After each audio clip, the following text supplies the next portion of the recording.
کابل کې په یوه ولسي غونډه کې د نظام د ملاتړ او خلکو ته د کاري فرصتونو د رامنځته کېدو غوښتنه وشوه. په دغه مراسمو کې شیخ مدار علي کریمي بامیاني، د کور او ښار جوړولو وزارت مرستیال او یو شمېر علماو وویل په هیواد کې له لسیزو کلونو وروسته سرتاسري امن ټینګ شوی دی او د دغه امنیت د لا پیاوړتیا لپاره باید خلک د نظام ملاتړ وکړي او حکومت هم دا مسؤلیت لري چې د کرنې، مالدارۍ او تولید سکتورونه پیاوړي کړي ترڅو هیوادوالو ته کاري فرصتونه رامنځته شي. امارت اسلامی افغانستان برای رفع مشکل بیکاری باید سیستم دهقانی و سیستم زراعت را تقویه کند.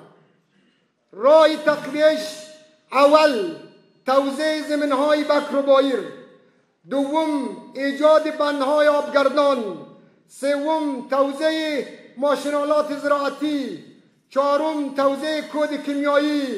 برای دهقانان باید حمایت شود تا ما از لحاظ زراعتی و از لحاظ مواد غذایی تأمین شویم و از نیازمندی دیگر کشورها رفع شویم. برای ما و شما در این فضای آزاد و در این فضای برادری و در این فضای اخوت و در این فضای وحدت و در این فضایی که امنیت سرتاسری افغانستان توسط مجاهدین افغانستان شب و روز در خدمت تمام منابرها، مساجدها، حسینیه ها، چیزی را که ما مشاهده میکردیم و دیدیم در این چند شب و امروز در تمام جای نیروهای کشفی و امنیتی دولت امارت اسلامی افغانستان حضور دارند و در خدمت مردم ما قرار دارند که جای بسا افتخار است.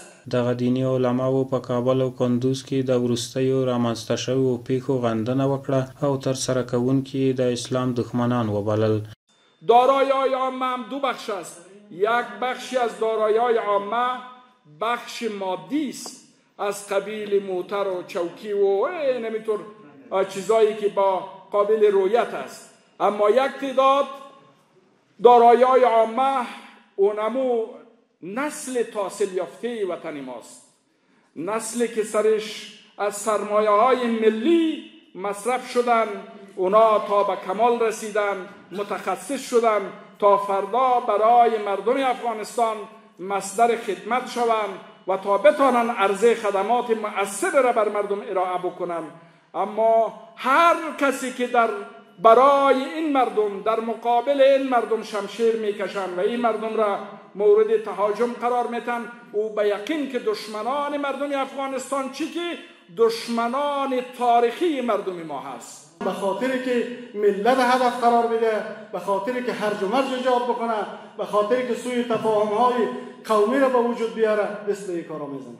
و به خاطر حادثه بسیار غمگین و تأسف انگیزی که در وزارت شهرسازی امارت اسلامی افغانستان قرار گرفته بود که در اونجا عده‌ای از دوستای ما زخم برداشتن. با او ارتباط جناب معین صاحب شیخ الحدیث کریمی بامیانی که معین وزارت امور شهرسازی است، اینا از حادثه جان به سلامت برد. ما با احترام و با عزتشان امروز مردم ما جمع شده بودند. په دغه مراسمو کې د مسلمانانو په یووالي ټینګار وشو او د یو لړ نورو ټولنیزو مسایلو په اړه هم ویناوې وشوې.